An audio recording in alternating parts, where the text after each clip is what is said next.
जब किसी परिवार का मुखिया, जो पूरे घर की आजीविका का एकमात्र सहारा होता है, अचानक किसी हादसे का शिकार होकर कमाने में पूरी तरह असमर्थ हो जाए, तो उस घर पर क्या बीतती होगी। जब घर की रोजी रोटी रुक जाती है तो सबसे पहला और सबसे गहरा असर उसकी पत्नी और बच्चों पर पड़ता है, जिनका आज और भविष्य उसी एक व्यक्ति की मेहनत पर टिका होता है।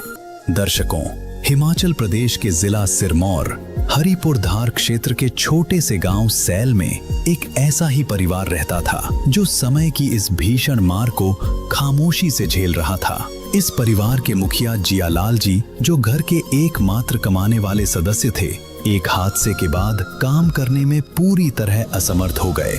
घर की सारी जिम्मेदारियां अब उनकी पत्नी और बच्चों पर आ पड़ी। परिवार के मुखिया जियालाल की पत्नी, जो पहले से ही हार्ट पेशेंट थीं, हार्ट ऑपरेशन के दौरान उनका एक हाथ पैरालाइज हो गया। इस परिवार में 3 बच्चे हैं। 2 बच्चे अभी पढ़ाई कर रहे हैं और बड़ी बेटी ने अपनी पढ़ाई बीच में ही छोड़कर छोटे भाई बहनों की पढ़ाई और घर के सीमित खर्च के लिए काम करना शुरू कर दिया। कम उम्र में ही उसके नाजुक कंधों पर पूरे घर की जिम्मेदारी आ गई।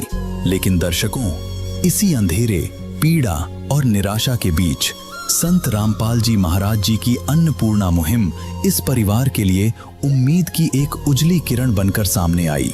आज इस परिवार की छोटी से लेकर बड़ी हर आवश्यकता का ध्यान रखा जा रहा है।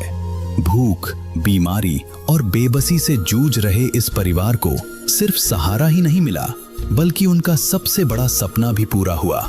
संत रामपाल जी महाराज जी की कृपा से इस परिवार को समर्थ कबीर जी का सुदामा महल बनवा कर दिया गया।